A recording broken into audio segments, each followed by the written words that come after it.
was a big, big world, but we thought we Olá, meus queridos, graça e a paz de Cristo. Estamos aqui por mais uma escola bíblica para você, né? Estamos aí no nosso livro número 6 da nossa escola bíblica, escrito por Dr. Gregory Friesel, né? Hoje estamos aí falando sobre pelo menos esses 6 livros dele aqui. Muito importante, tá? As playlists já prontas aí. Peço-vos que quiser participar de todas as escolas bíblicas, é só eh, ver aí nas playlists, tá ok? Todas elas estão prontas já, tá? Todas elas estão escritas escola bíblica, tá? Número 1, número 2, número 3, número 4, número 5, número 6. Todas elas estão escritas aí, escola bíblica, e você entra uma por uma. Eu coloquei numa ordem cronológica para, para um bom entendimento sobre como é viver como igreja. Vamos lá? Hoje nós estamos na nossa quarta aula. Então, quarta aula. No caso, nós dizemos que são 15 aulas, né? Então, faltam 11 ainda para terminarmos ainda, né? Tem um percurso bem grande ainda. O tema de hoje é o tema da nossa lição número 2, né? Hoje estamos na lição número 2, na nossa quarta aula. Indicadores essenciais para a salvação, o teste para ter certeza. Esse tema nós vamos fazer 3 aulas desse tema, ok? 3 aulas. Então, a primeira aula hoje, vamos lá para a nossa primeira aula. Vamos ler o nosso conteúdo que tá muito bom aqui, é importante. Vamos lá. Nesse capítulo examinaremos os indicadores bíblicos para a salvação perfeita. Antes desse simples processo, permitimos que Deus nos mostre exatamente onde estamos no nosso relacionamento com Ele. Gostaria de mencionar que os crentes verdadeiros terão dias nos quais nem todos os sinais estarão evidentes. As pessoas salvas da verdade podem ainda experimentar momentos quando Deus parece distante. Mas, como já disse, meu propósito não é assustar os cristãos, fazendo-os pensar que estão perdidos. De fato, o propósito é trazê-los a um ponto em que nunca mais serão assolados por dúvidas. Se você ler as próximas páginas em oração, Deus vai ou afirmar e fortalecer sua certeza ou revelar suas necessidades de salvação genuínas. De qualquer forma, você não precisa ter medo de abrir seu coração para Deus e sua palavra. Ele deseja lhe dar vida eterna e total certeza de salvação. Embora Deus nos diga: examinai-vos a vós mesmos e permaneceis na fé, muitos crentes na igreja nunca avaliaram seriamente a autenticidade do seu relacionamento com Cristo. Infelizmente, os procedimentos para o ingresso de membros na igreja não ajudam em nada para que isso ocorra. Por essa razão, é de vital importância que você pare e peça a Deus que o ajude a avaliar sua experiência com objetividade, guiada pelo seu Espírito. Não leia os indicadores de salvação e automaticamente tente convencer-se de que você os tem, se realmente não tiver. Membros da igreja, antigos e líderes devem evitar presunções descuidadas e automáticas de que são salvos simplesmente porque são membros há muitos anos. Não há tema. Se você não, mas não tema, né? Perdão, não tema. Se você é genuinamente salvo, ficará evidente ao ler os indicadores bíblicos. Se você começar a sentir que não é realmente convertido, Deus vai suprir sua necessidade de forma gloriosa. Então, está aqui, né? O que nós queremos nessa escola bíblica para você é te garantir, te dar certeza, né, da sua salvação. É você ter, porque infelizmente existem casos para que as pessoas acham que o tempo de igreja ela vai lhe trazer salvação. a religião vai lhe trazer a salvação, a denominação vai lhe trazer salvação. E nada disso. Eu sempre digo e afirmo com muita clareza: eu não pertenço a nenhuma religião. Eu não sou religiosamente porque é por causa disso ou daquilo. Nós temos que dizer, e sempre vou dizer, que somos seguidores de Cristo. Seguir a Cristo é se relacionar com Deus. Seguir a Cristo é viver as disciplinas, as doutrinas, a palavra de Deus nas nossas vidas. É viver os mandamentos dele. É isso. E para viver mandamento de Cristo, para viver mandamento de Deus, nós precisamos ter de todas as formas um relacionamento com Deus. Se você pegar os 10 mandamentos lá de Êxodo 20, se você pegar as lições do sermão, que é chamado Sermão da Montanha, do capítulo 5, 6 e 7 de Mateus, a gente vai ver que eles têm uma igualdade muito grande, né? Compara, lê os 3 capítulos, lê e compara, né? E compara com os 10 mandamentos do Êxodo 20. É a mesma coisa, não tem diferença nenhuma, né? Lá no 10 mandamentos, ele é mais exato, né? Fala isso, fala aquilo.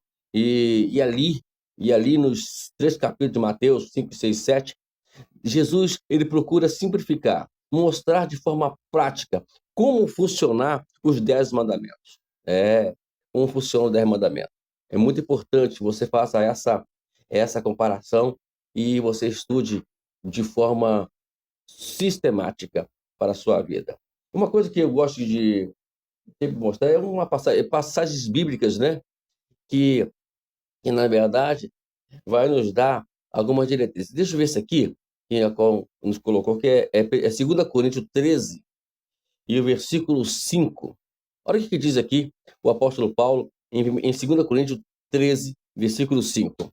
Examine-se para ver se realmente estão na fé. Prove a si mesmos. Ou não reconhecendo que Jesus Cristo está em vocês, a não ser que já tenham sido reprovados. Então, Paulo está chamando a atenção dos coríntios sobre isso. Você tem Jesus mesmo na sua vida? Então, em vez de nós ficarmos de uma forma... podemos ser até um pouco presunçosos, dizermos eu tenho Jesus, nós temos que provar se nós temos Jesus. Provar no nosso dia a dia, na nossa forma de viver, na nossa forma de ser.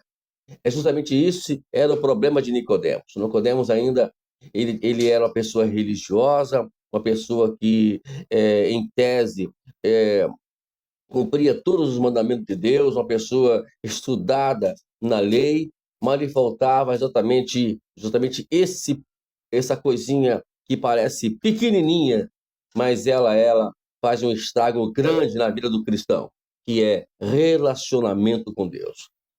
Viver, nascer da água, nascer do Espírito, nascer de novo. E quando a pessoa nasce de novo, ela vive em função de Cristo. É que nós vamos aprender aqui hoje, né? Eu estou apenas antecipando aqui algumas coisas, porque a lição toda vai gerar dentro disso, de hoje, né? De hoje e até acabar, né? O ponto aqui diz o seguinte: gaste tempo e seja totalmente honesto e não tenha medo da verdade. É como dizemos assim, vamos ser sinceros com nós mesmos. A pergunta que sempre fazemos, você é sincero com você mesmo? Né? Então vamos começar a olhar para dentro de nós. A diferença é que de um para o outro é que lembra da parábola do fariseu, acho que é Lucas 18, né? Me falei memória, deixa eu dar uma olhadinha rapidamente aqui. Quando Jesus fez uma comparação bem engraçada ali, bem clássica, né? E ali nós vemos exatamente o problema ali, exatamente. Lucas capítulo 18, verso 9 até o verso 14. E aí, o fariseu, ele falou assim, olha, ele vem a diferença da parábola, aí tinha 2 homens que foram orar no templo. Ó, aí está a diferença. quando as pessoas entram no templo, a diferença entre um crente e outro crente está aqui, nessa parábola aqui que Jesus explicou. Ó.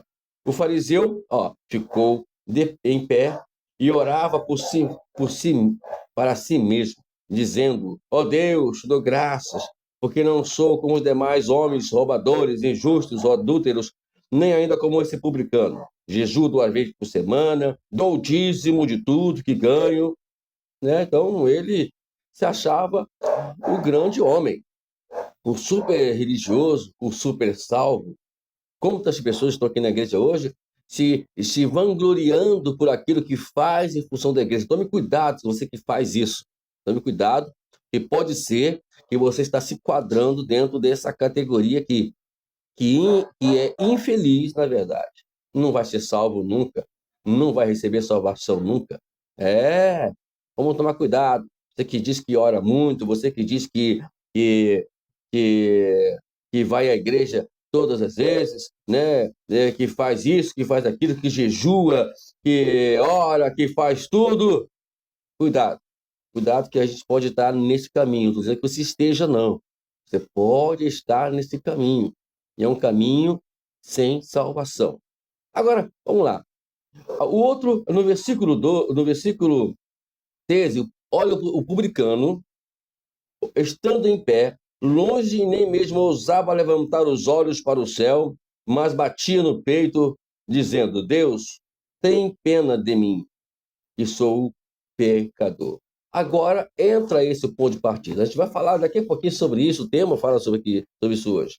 O reconhecimento como pecador, ele é tudo.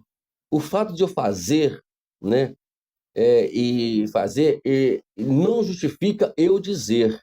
Quando eu digo, eu estou sendo presunçoso. Isso é presunção. Se chama presunção. Por isso que eu peço você, meu amado irmão, vamos tomar cuidado com isso. Vamos fazer as coisas para Deus ver, para Deus fazer. Se tem alguém que não faz, é problema dele com Deus e não é seu problema. Vamos tomar atenção nisso aí, tá bom? Deixa eu ler essa parte que eu sublinhei aqui, que é muito importante. Ao examinarmos nosso relacionamento com Cristo, o primeiro indicador é a nossa própria atitude quanto ao processo. Se você está sentindo uma resistência interior, temor ou aversão ao exame sério, por si só, esse já é um sinal que preocupa. Pessoas salvas geralmente acolhem bem tal ênfase, pois elas estão profundamente interessadas em seu relacionamento com Jesus. Por outro lado, as pessoas perdidas tendem a ficar apáticas, defensivas, temerosas, resistentes, até mesmo irritadas com esse tipo de estudo. Às vezes irrita mesmo. E que bom que irrita. Se alguém está aí, está irritado com tudo que eu estou falando, eu estou preocupado com você. O que a sua atitude atual reflete? Se você está na defensiva, como medo e resistente, aí que você precisa continuar lendo, ou estudando, no caso, estudando também, caso você não tenha um livro. E lembre-se, não há nada a temer quando você se submete à verdade de Deus. Então, tá aí, amado. Eu, na verdade, vou ser sincero, eu me preocupo com essas pessoas. Eu fico vendo, eu já estou 37 anos no Evangelho, já estou oficialmente no ministério há mais de 30 anos e já vi muitas coisas acontecerem, né? Muitas coisas acontecerem e fico triste com algumas coisas que a gente depara nessas caminhadas todas nossas aqui. E alguns deles, infelizmente, não vão ser salvos, né? Vamos lá, outro ponto aqui para nós podemos falar. Uma palavra equilibrada sobre indicadores de salvação. Vamos lá. De acordo com a palavra de Deus, alguns fatores são definitivamente presentes na vida daqueles que verdadeiramente salvos e são facilmente observados. Porém, de forma alguma estamos dizendo que os cristãos são quase perfeitos, nunca sofrem, nem têm dúvida. Definitivamente, os cristãos têm momentos de dúvida, de lutas, de fracassos.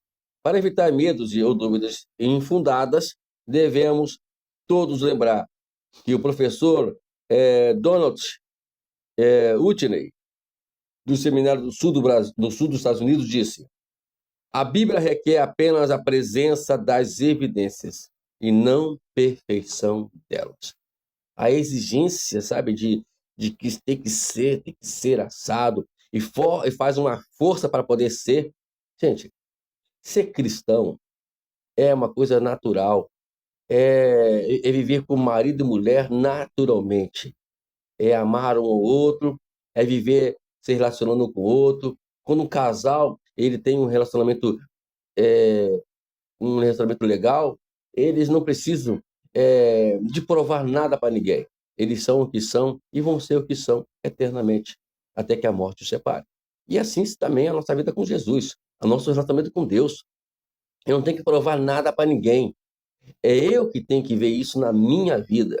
Essa coisa que ele provar visivelmente, usando roupa, usando certa atitude de forçar a barra, que eu sou um religioso, que eu sou um de oração, que eu sou o homem de Deus, sou a mulher de Deus.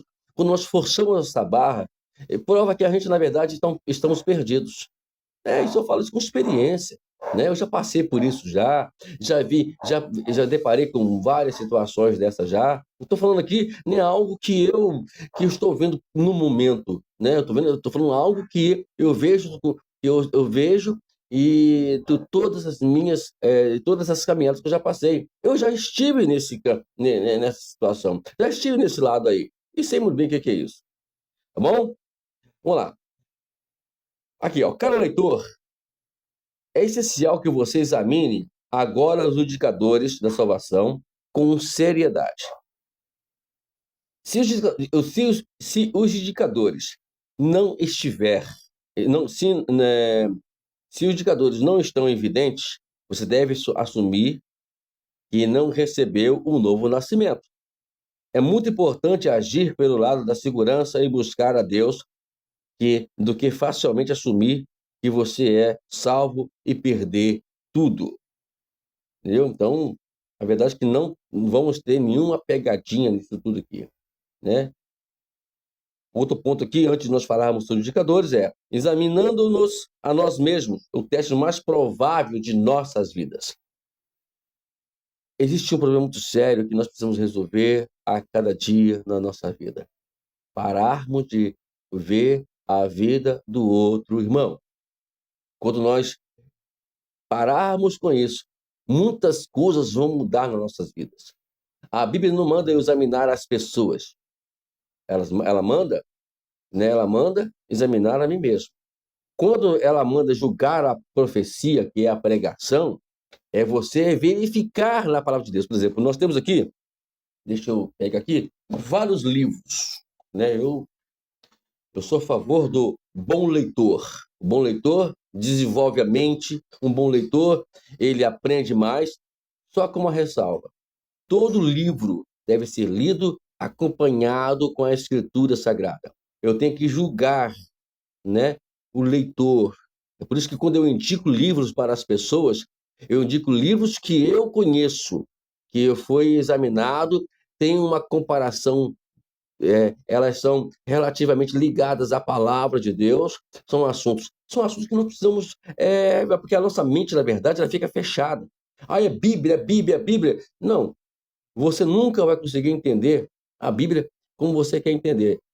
E outra coisa, a humildade de querer aprender com os outros, ela é muito importante. Jesus nos ensina isso, para nós sermos humildes, aprendermos uns com os outros.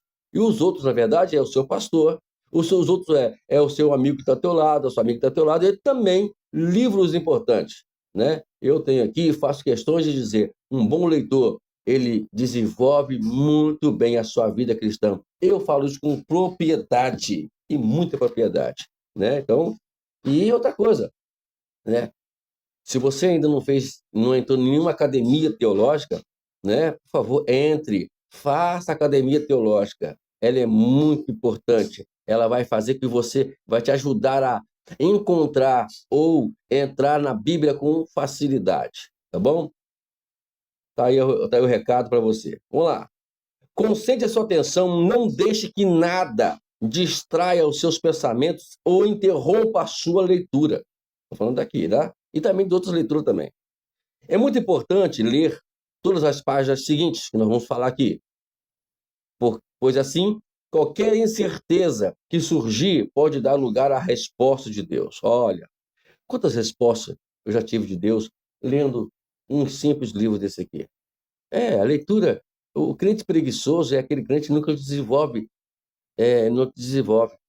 O pior é aquele que acha que está desenvolvido, mas não está desenvolvido. Se dúvidas surgirem, eles poderão ser esclarecidas e substituídas por certeza de Deus. Agora vamos lá. Nós temos aqui 6 indicadores bíblicos da verdadeira salvação. Hoje a gente vai falar somente sobre um, porque o nosso tempo já está correndo, tá ok?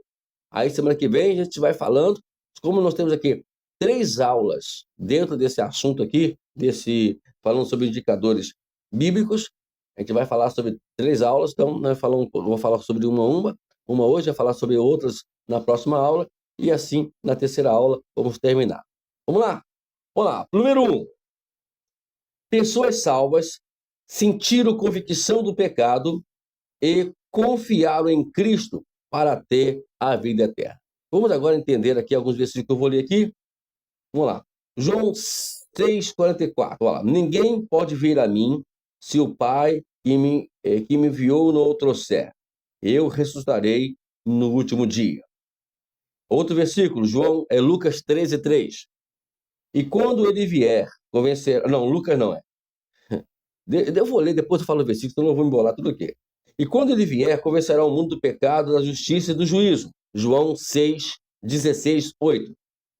Não, vos digo, antes, se vos não arrependerdes de todos de igual modos, perecereis. Eu já vou ler aqui de novo, né? Não, vos digo, antes, se vós não arrependerdes, todos de igual modo perecereis. Lucas 13,3. E ouvindo isto, compungiram-se em seu coração e perguntaram a Pedro e aos demais apóstolos: que faremos, varões e irmãos? Atos capítulo 2, verso 37. Porque a tristeza, segundo Deus, opera arrependimento para a salvação, da qual ninguém se arrepende. 2 Coríntios capítulo 7, verso 10, parte A. Porque pela graça sois salvos por meio da fé, isso não vem de vós, é dom de Deus. Efésios 2, 8, olha que coisa. Então, esses versículos aqui, para nós podermos entender a questão. Agora, vamos lá. Olha a questão importante que é agora. Em geral, as pessoas salvas aceitam Cristo e ingressam na igreja através do batismo porque tiveram convicção do pecado e de que estavam separadas de Deus. Vamos lá. 2 coisas aqui que temos que aprender. Primeiramente, termos convicção do pecado e estarmos cientes, certos que estávamos separados de Deus devido ao nosso estado pecaminoso. Se nós não tivermos esta consciência, essas convicções, e esse entendimento, não tem como batizar essas pessoas. Lembro lá do pessoal lá do Atos 2? Pedro pregou dentro desse assunto. Dê uma olhadinha com calma depois, em Atos capítulo 2, para vocês entenderem ali a pregação de Pedro. Pedro, ele é bem enfático, bem sucinto, bem rígido e bem direto nas mensagens que ele pregava, de forma que os convenceu. E eles viram que eles estavam perdidos e eles pecaram e que eles estavam aqui, eles tiveram a consciência, o entendimento que estavam distantes de Deus. Então, quando a gente for batizar alguém, eles têm que ter essa convicção. Até entendo, né, o nosso irmão Marcos, eu queria muito que ele participasse dessas coisas. Nem sei se ele está participando hoje. Hoje à noite eu vou procurar ver com ele para ele participar, principalmente dessa matéria, né, dessa escola bíblica, que é muito importante para ele. Porque né, um dia eu fiz esse convite para ele batizar, ele ficou naquela dúvida, e às vezes pode ser que ele esteja dentro do padrão de batismo e ele tem dúvida. E isso é natural, como nós podemos ver aqui, né, nas nossas matérias. E tem pessoas que estão batizadas, cheias de cargos, de até líderes religiosos, até líderes de igreja, e foram batizados, mas não estão salvos. Vamos lá. Eles chegaram ao ponto de entender que eram culpadas diante da lei de Deus e da sua santidade, e que não podiam salvar-se a si mesmas. Diante dessa forte necessidade de perdão do novo nascimento, eles verdadeiramente se entregaram a Jesus como nosso Salvador. Então está aqui. Eles, na verdade, fizeram, depois daquela pregação, acabaram entendendo que eles estavam. Porque é aquele negócio, as pessoas acham que são boas, é um perigo isso. O diabo tem enganado muitas pessoas dizendo que elas são boas, que eu nunca matei, nunca roubei, nunca lutei, não fiz aquilo. E, na verdade, são pessoas que não vão ser salvas. É o que eu falo, tem que tomar cuidado com essa forma de entender, por eu não ter feito, entre aspas, o mal, né? Que o mal que eu falo são os pecados capitais, né? E acaba a gente tomando atitude. É por isso que eu sempre aconselho você, se não estudou ainda, se não participou dessa escola bíblica, que é Liberando o Fluir do Avivamento, né? Você que está aí na igreja, dê uma olhadinha, estude lá, são 26 aulas, né? Se você quiser, você pode fazer uma aula por dia, tirar uma hora aí, eu acho que é mais ou menos isso, e deve ser as aulas ali, no máximo, não passa disso. Tira uma horinha por dia, tira aí em vez de 6 dias, você vai ler, vai aprender as matérias ali, que é muito importante para você, ok?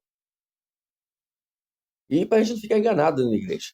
Aí fica tanto tempo dentro da igreja, no final das contas não vai ser salvo. Olha que coisa ruim, né? E Jesus falou sobre isso, né? Eu já falei semana passada sobre isso já. Embora as necessidades humanas e os problemas da vida vejam frequentemente parte do que alguém faz a vir a Cristo, a razão central é buscar o perdão e a reconciliação com Deus. Salvação é mais do que conhecer fatos. Ele fala que salvação é relacionamento com Deus. Eu vou bater sempre nessa tecla. Relacionar com Deus. Não precisa de mais nada. Não precisa você ser um pastor, né? Se for o caso de trocar a sua patente ministerial por um relacionamento, faça isso. Eu já fiz essa proposta para Deus, né? Não que eu não esteja me relacionando com Deus, mas a gente, na verdade, quando está no ministério, somos mais forçados a nos estressar, somos mais forçados a, às vezes, falar que não deveria falar, né? Então, a gente está mais propício a gente ficar mais focado no estresse do ministério. Quando você não tem esse tipo de cargos na igreja, você vive só em função daquilo que você aprende no seu dia a dia, você prega o evangelho com mais tranquilidade, com mais facilidade. Ultimamente, eu já fui muito já nesse nível aí né, de estresse. Hoje eu estou mais calmo, estou mais calmo, mais tranquilo, procuro mais não me envolver mais com os demais problemas, entrego nas mãos de Deus e procuro viver a minha vida, ou procurar viver a minha vida me relacionando com meu Deus. Acho que tem coisa melhor do que isso. Vamos lá. Ninguém ganha salvação tentando ser uma boa pessoa, fazer boas obras. Não entra nessa, não. Já disse para você, é furada, hein? Não tenta buscar a salvação, eu vou ganhar por causa disso, né? Olha o que diz aqui o apóstolo Paulo em Gálatas. Tem que marcar, Gálatas 2,16, que diz assim: sabendo, contudo, que o homem não é justificado por obras da lei, e sim mediante a fé em Cristo Jesus. Também temos crido em Cristo Jesus, para que fôssemos justificados pela fé em Cristo e não por obras da lei, pois por obras da lei ninguém será justificado. Você que aí anda em função de obras, de bondade, de caridade, sabe que isso não vai te ajudar muita coisa não, tá? Muita coisa não. E aí, quando chega lá em Efésios, capítulo 2, versículo 8, Paulo fala o seguinte: o que Deus derramou abundantemente sobre nós em toda a sabedoria e entendimento. É para entendermos tudo aquilo que nós precisamos ver. Aí, depois indo para Tito, capítulo 3, versículo 5, diz o seguinte: foi por essa causa que deixei você em Creta. Não, capítulo 3, né? Eu estou aqui errado, peraí. Capítulo 3, versículo 5. Agora sim. Ele nos salvou, não por obras da justiça praticadas por nós, mas segundo a sua misericórdia. Ele nos salvou mediante o lavar regenerador e renovador do Espírito Santo. Quem renova, quem regenera é o Espírito Santo. Mas para isso acontecer, é claro que precisamos nos submeter à ação do Espírito Santo. Vamos lá. Convicção, um trabalho essencial do Espírito. Ó, se alguém é convencido, exposto, convicto ou repreendido sobre alguma coisa, é muito mais do que uma crença casual. É exatamente mais que meramente repetir uma oração automática. Essa oração aí, Pai Nosso e outras mais aí, sem significados, nem entendimento. Eu repito, mano. Quando alguém faz essas orações de Pai Nosso, principalmente, não vou falar outra oração, não, e aí não é mais dentro do nosso entendimento, né? Nem na Bíblia está isso, as outras orações. Estou falando uma oração que está na Bíblia, né, que Jesus ensinou. A oração do Pai Nosso é uma forma de você entender, dentro daquelas lições ali do Pai Nosso, entender o que é uma oração verdadeiramente. Não é para você falar ali, Pai Nosso, no céu, não é para isso, não. É para você entender, né? Calma que a gente está chegando lá já, tá bom? Talvez no mês que vem aí, esse mês de agosto, eu já consiga me organizar para a gente poder falar um pouquinho sobre cada um ponto desse sobre oração. A oração do Pai Nosso nos ensina a nos relacionar com Deus, que é oração. A oração é relacionamento. E lá no Pai Nosso, ele ensina justamente esse tipo de relacionamento. Como é que é esse relacionamento? A gente vai explicar mais tarde. Vamos lá. De acordo com Jesus, o trabalho essencial do Espírito Santo traz consciência de três coisas. A primeira, do pecado e da separação de Deus para aqueles que não creem em Jesus. A outra, que Cristo é o justo Salvador e está exaltado à destra de Deus. E a terceira, a certeza de que Deus julgará o mal com justiça. Então, ele vai nos convencer do pecado, né? Ele vai nos dar a entender que ele é o único Salvador e vai nos dar a entender que ele é que julga, o somente que julga. Então, para ser salvo, você precisa pessoalmente ser convencido do pecado e ser atraído a Cristo pelo Espírito Santo. Então, para ser salvo, antes de tudo, você precisa estar convicto do pecado e ciente do pecado. Pecado não é somente os capitais, não. Olha lá, esse é o ponto de equívoco e de erro das pessoas, que acham que pecado é somente os capitais. Sabe que são eles, né? Eu esqueci, não vou falar aqui que eu esqueci alguns, só que são 7. Eu vou lembrar só de alguns para não falar besteira, então você vai buscar aí quais são, né? Quais são eles. Eu sei que são eles, só que no momento agora eu posso esquecer de alguns, né? Que é homicídio, que é adultério, que é roubo, que é avareza, tá vendo? É mentira, então, essas coisas assim. Esses são os capitais. Só que os capitais, deixa eu lembrar vocês aqui, são consequências desses pecados que às vezes nós achamos que não é pecado. Cuidado.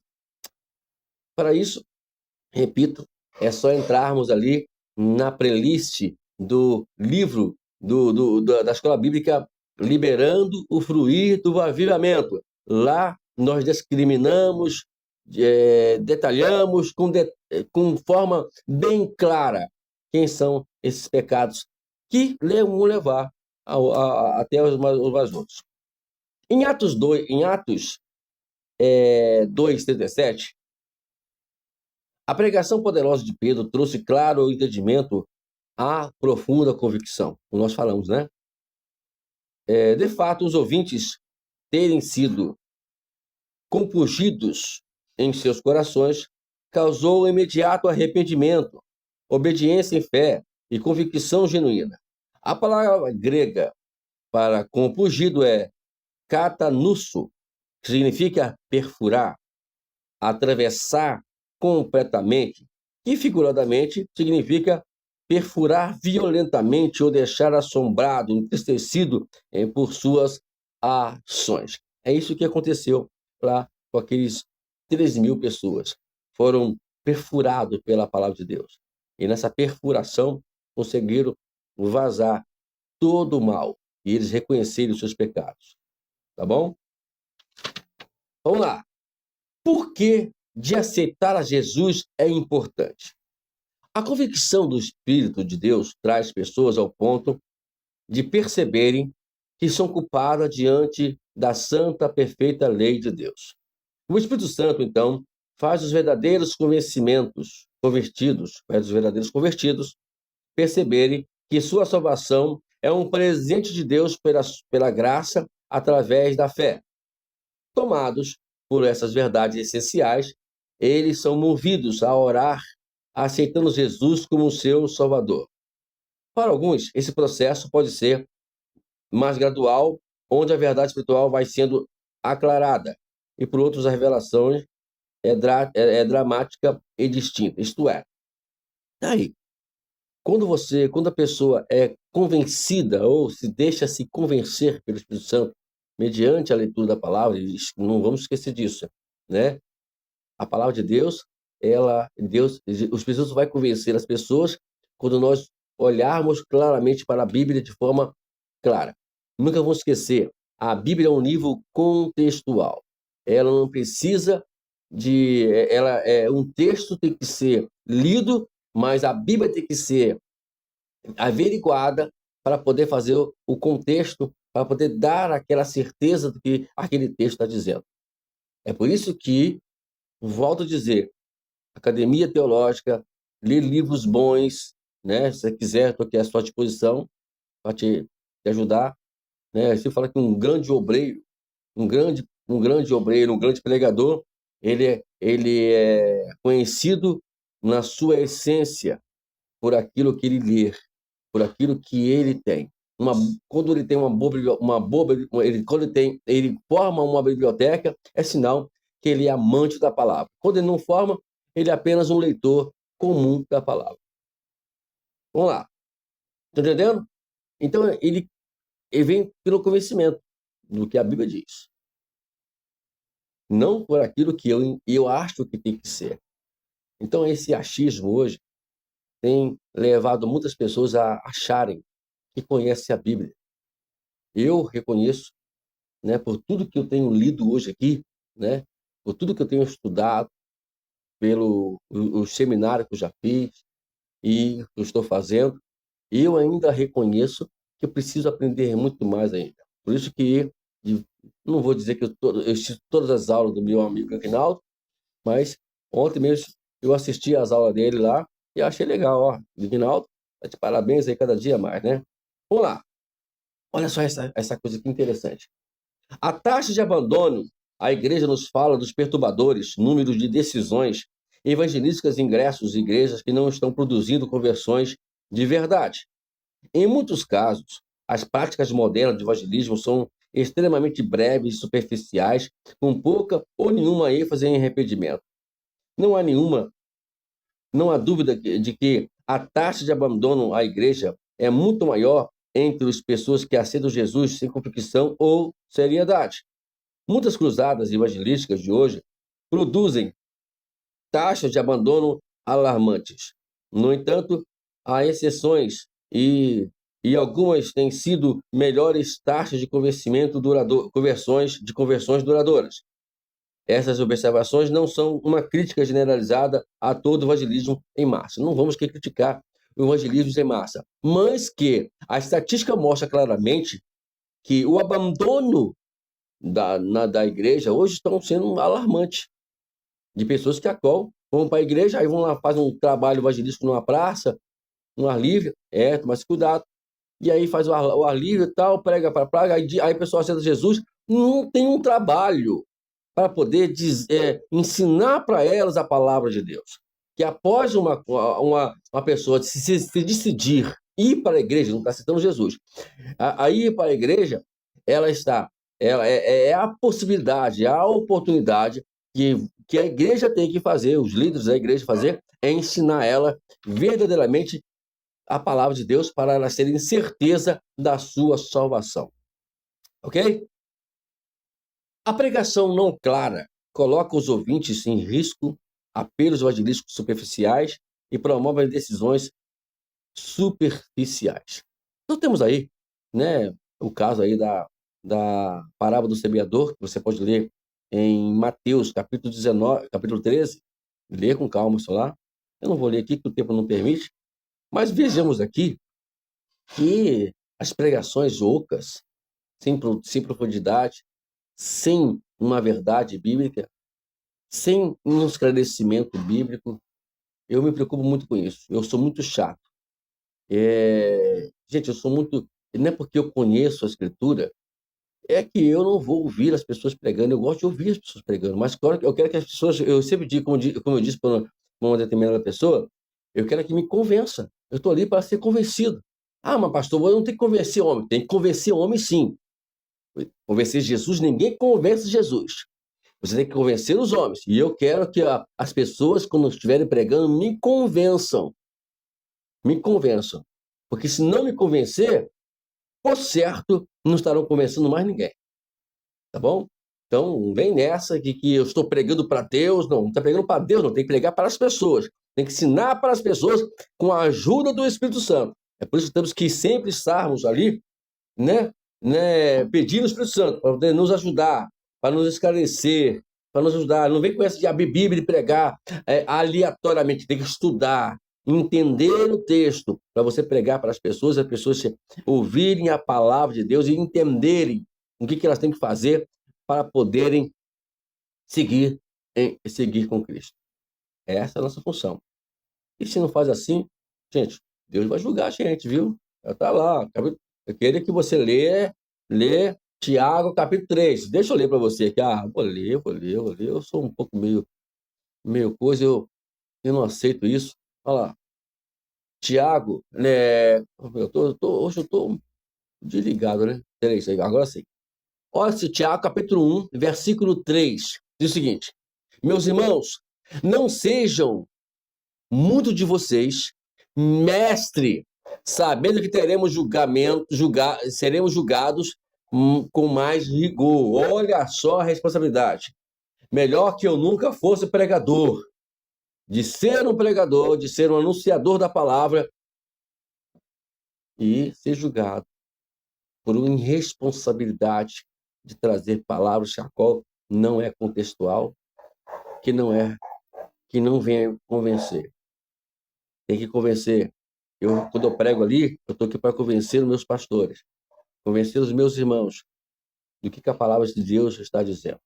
Eu sou bem enfático, eu tenho que ver pregando, sabe que eu sou um pouco chato quando prego. Porque eu fui convencido.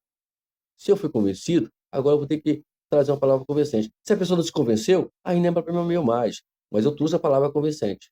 Isso com certeza. Você entra na minha playlist de pregação, você vai ver. E todas elas são com objetivos, né? Para poder levar as pessoas. Vamos lá. Ao conhecimento da palavra. O termo tristeza de Deus envolve dois elementos. Primeiro, é tristeza que é a profunda e sentida no coração. E segundo, que a tristeza que sentimos quando entristecemos e ofendemos a Deus, não só por remorso por nossas próprias dores e perdas, não, né? Tristeza. Está triste porque aconteceu isso. Eu fiz isso. Meu Deus. O cristão, quando ele tem consciência dos seus erros, isso é demonstrado dentro dele, a tristeza dentro dele. Ele está triste, né?